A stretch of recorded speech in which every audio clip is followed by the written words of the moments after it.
اعوذ باللہ من الشیطان الرجیم بسم اللہ الرحمن الرحیم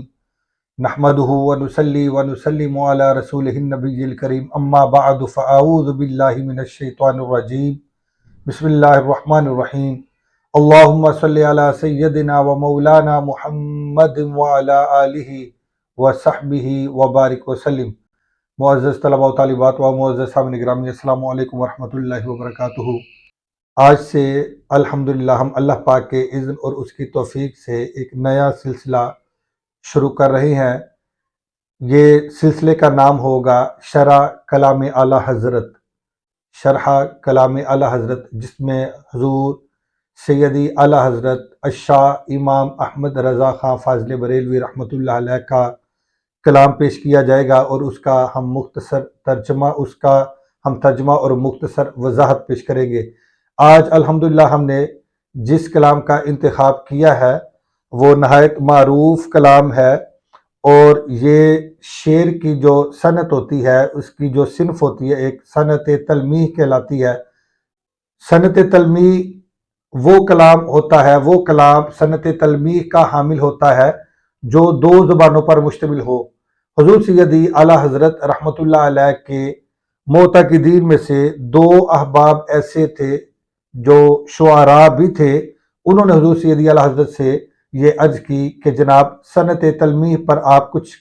کلام لکھے تاکہ یہ ایک احسان ہو اردو ادب پر۔ تو اس وقت حضور سیدی اعلیٰ حضرت نے ان کی اس درخواست کو قبول کیا، تو آپ نے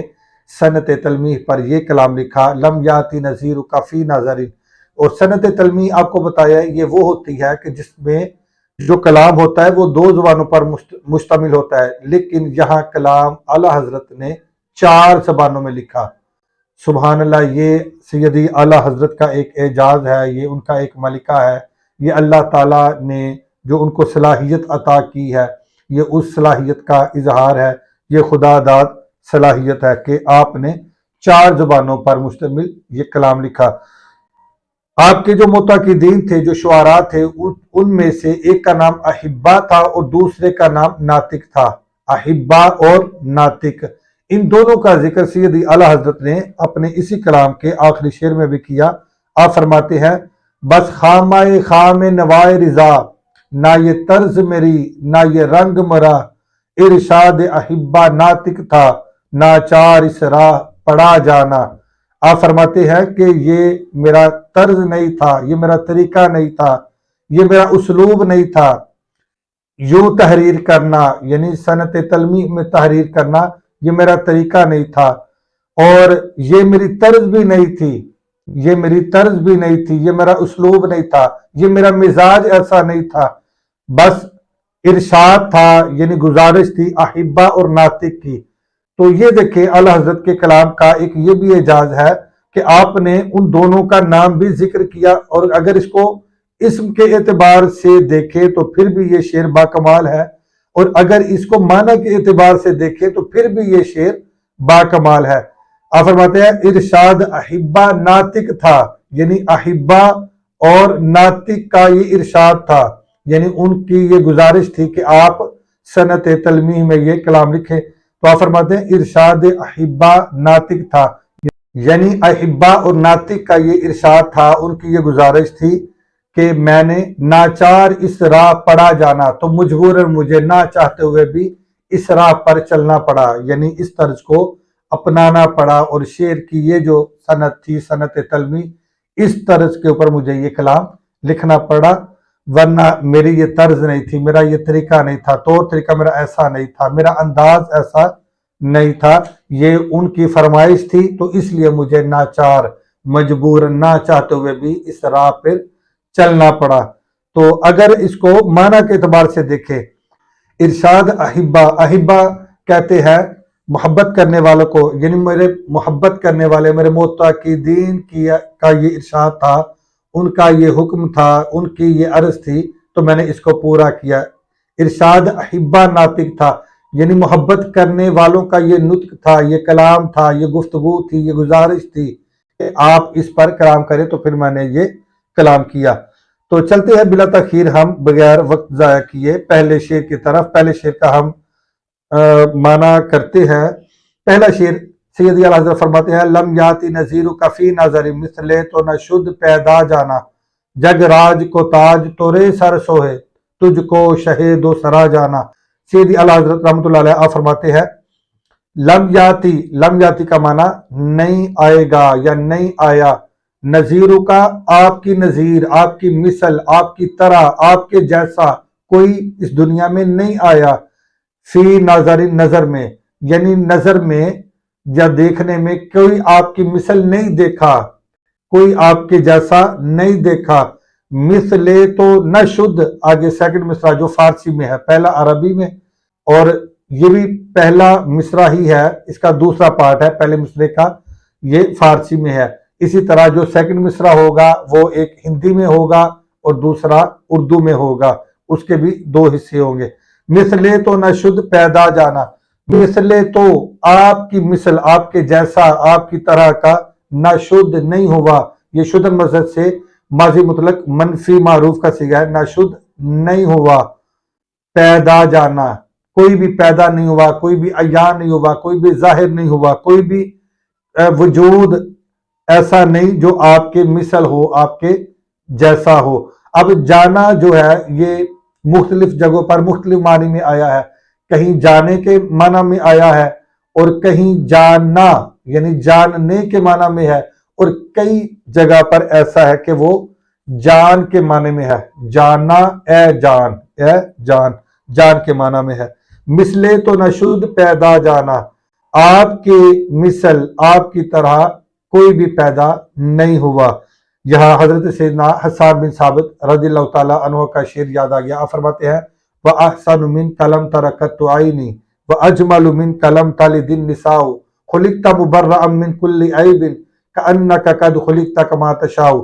حضرت سیدنا حسان بن ثابت رضی اللہ تعالیٰ عنہ آپ فرماتے ہیں کہ یا رسول اللہ آپ کے جیسا کبھی کسی آنکھ نے دیکھا ہی نہیں۔ پھر آگے فرماتے ہیں وَأَجْمَلُ مِنْكَ لَمْ تَلِدِ النِّسَاءُ، یا رسول اللہ دیکھے کوئی کیسے، آپ کے جیسا تو کسی ماں نے جنا ہی نہیں۔ پھر آگے فرماتے ہیں خُلِقْتَ مُبَرَّأً مِنْ كُلِّ عَيْبٍ، یا رسول اللہ آپ کو ہر قسم کے عیب سے، ہر قسم کے نقص سے مبرہ، مصفہ، پاکیزہ آپ کو پیدا کیا گیا ہے۔ كَأَنَّكَ قَدْ خُلِقْتَ كَمَا تَشَاءُ، اور آپ کو ایسے تخلیق فرمایا گیا ہے جیسے آپ نے چاہا، جیسا آپ نے چاہا آپ کو۔ كَأَنَّكَ قَدْ خُلِقْتَ كَمَا تَشَاءُ، یعنی گویا کہ آپ کو ایسا بنایا گیا ہے، ایسا تخلیق فرمایا گیا کہ جیسا آپ نے خود چاہا۔ سبحان اللہ۔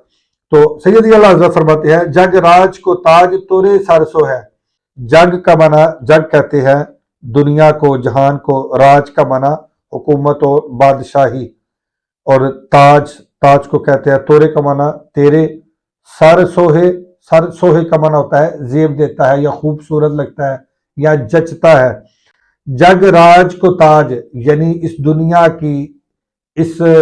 کائنات کی، اس جہان کی بادشاہت کا تاج یا رسول اللہ صلی اللہ علیہ وسلم تورے سر سوئے، وہ آپ ہی کو زیب دیتا ہے، وہ آپ ہی کے سر سجتا ہے، وہ آپ ہی کے سر جچتا ہے۔ آگے فرماتے ہیں تجھ کو شہ دو سرا جانا، تجھ کو شاہ کہتے ہیں بادشاہ کو، دو سرا کا معنی دونوں جہان، اے دونوں جہانوں کے سردار، ہم نے آپ ہی کو جانا اور آپ ہی کو مانا ہے۔ تو ایک جگہ پر سیدی اعلیٰ حضرت یہ فرماتے ہیں انہیں جانا، انہیں مانا، نہ رکھا غیر سے کام، للہ الحمد میں دنیا سے مسلمان گیا۔ اور اسی طرح کیا خوب کسی نے کہا کہ دنیا تے آیا کوئی تیری نہ مثال دا، میں لب کے لے آواں کتھوں سونا تیرے نال دا۔ تو چلتے ہیں آج کے دوسرے شعر کی طرف۔ آگے سیدی اعلیٰ حضرت دوسرے شعر میں فرماتے ہیں البحر علا والموج طغا، من بے کسو طوفاں ہو شروبا، منجدار میں ہوں بگڑی ہے ہوا، موری نیا پار لگا جانا۔ سیدی اعلیٰ حضرت آپ فرماتے ہیں البحر علا یعنی سمندر، البحر کہتے ہیں سمندر کو، علا کا معنی بلند ہے، اونچا ہو چکا ہے، والموج طغا، موج یعنی لہریں، طغا اس میں طغیانی ہے، اس میں تیزی ہے، اس میں سختی ہے۔ البحر علا والموج طغا، سمندر بلند ہو چکا ہے، والموج طغا اور اس میں طغیانی ہے، جوش ہے، من بے کس ہو، طوفا ہوش ربا، میں بے کس ہوں، من بے کس، میں بے کس ہوں، میں عاجز ہوں، میں مسکین ہوں، میں لاچار ہوں، میں بے یار و مددگار ہوں، میں بغیر سہارے کے ہوں، من بے کس، میں بے کس ہوں، و طوفا ہوش ربا، اور یا رسول اللہ اس سمندر کی لہروں میں طغیانی میں ایک ایسا طوفان ہے جو ہوش ربا ہے، جو ہوش اڑا دینے والا ہے، ایسا طوفان ہے جو ہوش اڑا دینے والا ہے۔ آگے فرماتے ہیں منجدار میں ہوں بگڑی ہے ہوا، یا رسول اللہ میں منجدار میں پھنس چکا ہوں۔ منجدار کہتے ہیں دریا کے درمیان جو موجوں کی تیزی ہوتی ہے اسے منجدار کہا جاتا ہے۔ اب فرماتے ہیں منجدار میں ہوں، میں منجدار میں ہوں، بگڑی ہے ہوا، اور ہوا بگڑ چکی ہے، لہریں بگڑ چکی ہیں، ہوا بگڑ چکی ہے، موری نیا پار لگا جانا، موری کا معنی میری، نیا کا معنی کشتی، موری نیا پار لگا جانا، یا رسول اللہ آپ ہی مجھے اس طوفان سے، ان موجوں سے بچا کے میری نیا کو، میری کشتی کو اب منزل پہ پہنچا دینا، پار لگا جانا یعنی منزل پہ پہنچا دینا۔ تو یہاں منجدار طوفان اور ہوا کی تیزی سے مراد وہ کفر و شرک، بدعت، گناہ، بدعقیدگی، بد عملی، اس کا طوفان ہے۔ یعنی سیدی اعلیٰ حضرت آپ فرما رہے ہیں کہ یا رسول اللہ اس زمانے میں، جس زمانے میں ہوں، ہر طرف بد عملی کا ایک طوفان ہے، بد عقیدگی کا ایک طوفان ہے، کفر و شرک کی ایک برمار ہے، اس سمندر میں، اس کے بور میں میں پھنس چکا ہوں، ہر طرف بدعمالیاں ہیں، ہر طرف بے عملی ہے، ہر طرف بدعات ہے، ہر طرف گمراہی ہے، ہر طرف بدعقیدگی ہے، اس کے بور میں، اس کے منجدار میں پھنس چکا ہوں، اور طوفان بہت تیز ہے، یا رسول اللہ مجھے ان طوفانوں سے بچا کر، ان موجوں سے بچا کر، ان لہروں سے بچا کر میرے ایمان کی کشتی کو پار لگا دینا، میری ایمان کی کشتی کو پار لگا دینا اور مجھے منزل تک پہنچا دینا۔ امید ہے کہ اچھے طریقے سے سمجھ گئے ہوں گے۔ چلتے ہیں آج کے تیسرے شعر کی طرف۔ سیدی اعلیٰ حضرت فرماتے ہیں یا شمس نظرتی الی لیلی چوبہ طیبہ رسی عرض بکنی، توری جوت کی جل جل جگ میں رچی،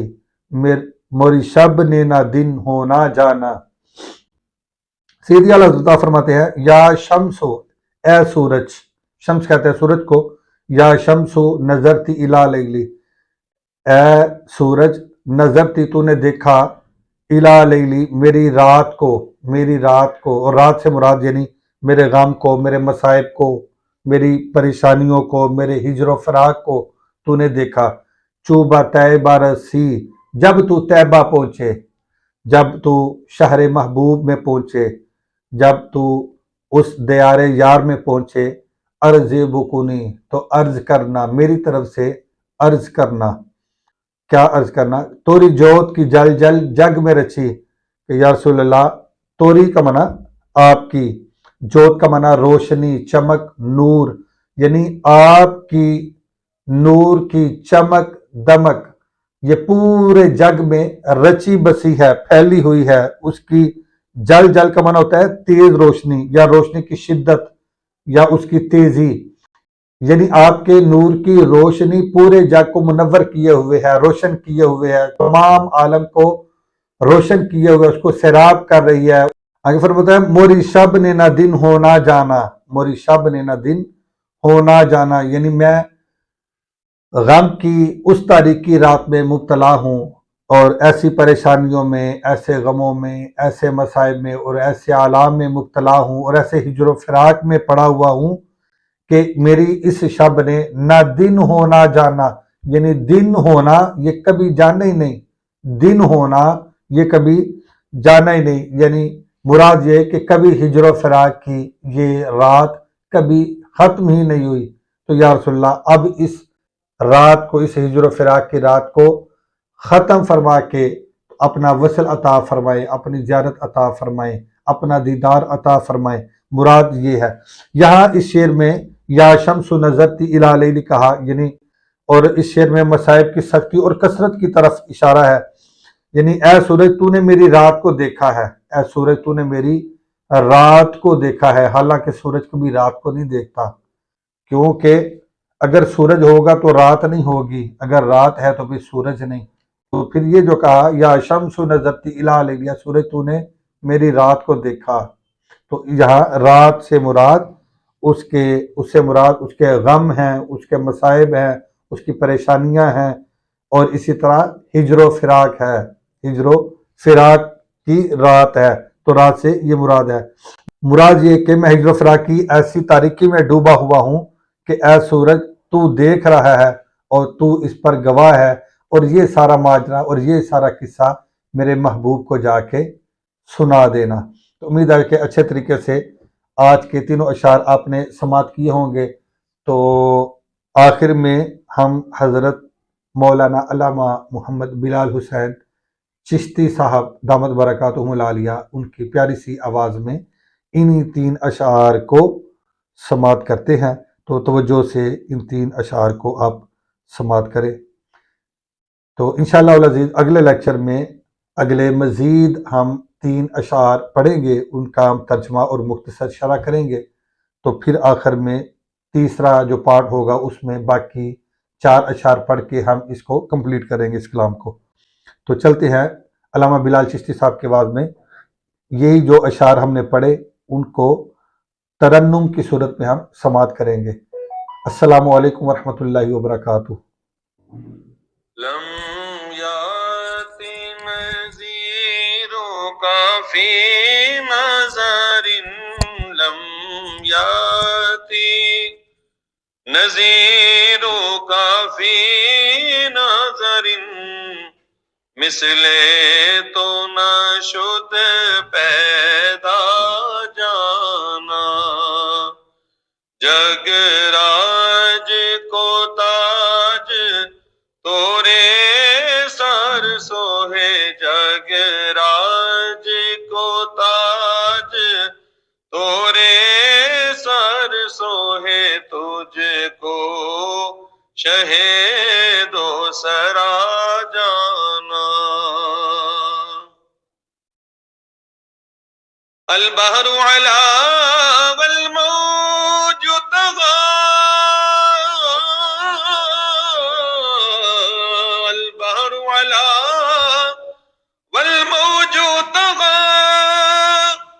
من بكس طوفان ہوش ربا، من بكس طوفان ہوش ربا، منجدھار میں ہوں بگڑی ہے ہوا، منجدھار میں ہوں بگڑی ہے ہوا، منجدھار میں ہوں بگڑی ہے ہوا، موری نیا پار لگا جانا، جگ راج کو تاج تورے سر سوہے، تجھ کو شہید و سرا جانا۔ یا شمس و نظر تیلا لیلی،